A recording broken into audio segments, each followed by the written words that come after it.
Hello everybody and welcome back to Skip Allen Paints. This is the third video in a series of video about the Impasto rose painting. Now I want to tell you at the beginning of this video, we're going to be looking at some brushes that I'm just making. I call them palette knives, but I don't think they really are. And this is a work in progress as far as the brushes. They're not ready to be given out. When I do give them out, they'll have different names, they'll be tweaked, and all of that. So just assume you don't have these brushes until later, and they'll be called something else. Okay. Now, what I would usually do in the next painting is I would add another layer. These brushes that I'm working with are not brushes that are required to only work on the canvas layer. Excuse me. And so I like to add a layer to it. Now, one of the first things I would do is I would grab a brush called Palette Knife 6B. And I want to make that a little bit bigger. I don't know if that's too big or not. And we'll grab one of these colors from the mixer pad.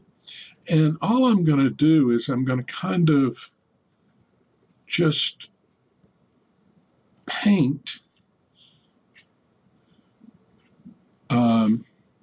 the beginning of a rose. It doesn't really have to look like a rose or be a rose.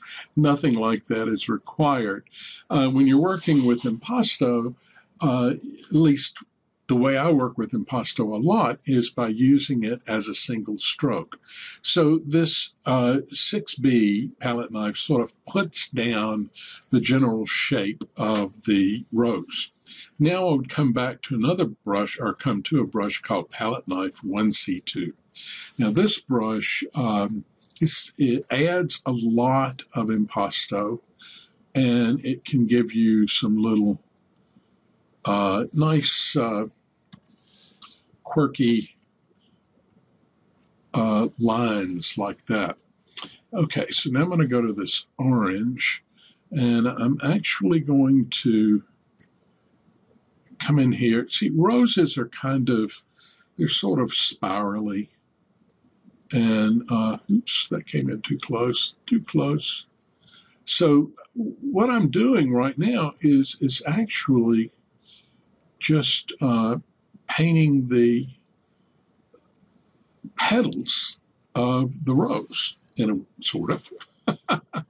And it doesn't, it doesn't have to be perfect. Doesn't have to be anything, because when you're working with this wet paint like this and you're just sort of throwing down strokes, it does not need to look exactly like the rose. Okay, then what I would do is I would come in with another brush, usually 6A, another palette knife brush, but this brush will cut into the image. So if I have a dark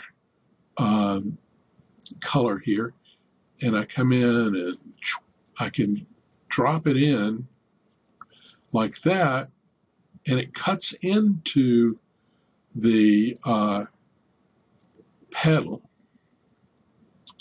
leaving some of that edge, that thicker edge that you see there. See how it moves that paint around? I hope this is big enough. You don't want to work too large with this because it's too hard to make the strokes the way you want. Now, if I wanted to bring in some oranger color, I could bring that in. Well, that's the same orange I was looking at. Let's bring in some of this darker red. See, if I brought that in, it's just like part of that petal, like that. I'll get it right in a minute. It doesn't really matter, remember.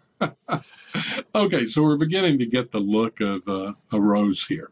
Now, the other thing I can use, I like a brush called 7A, because it's sort of like a glazing brush. In other words, if I take, say, this green here, well, let's not take quite as dark a green. Let's take, well, actually, I am going to stay with that dark green. So if I take this darker green, make the size of this a little bit less, and I pull it over here, You see how it's putting in some of that color without changing the shape. So you don't want to go over the top of it like that. You want to go into these cracks, and that little bit of green will give you a bit of depth. If I went to, say, a bright yellow and put that over, you see how that yellows that orange there?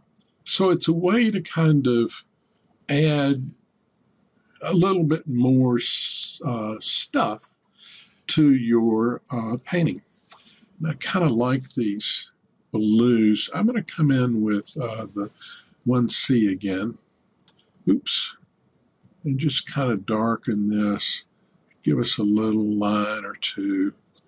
Oh, maybe darken a few areas in here.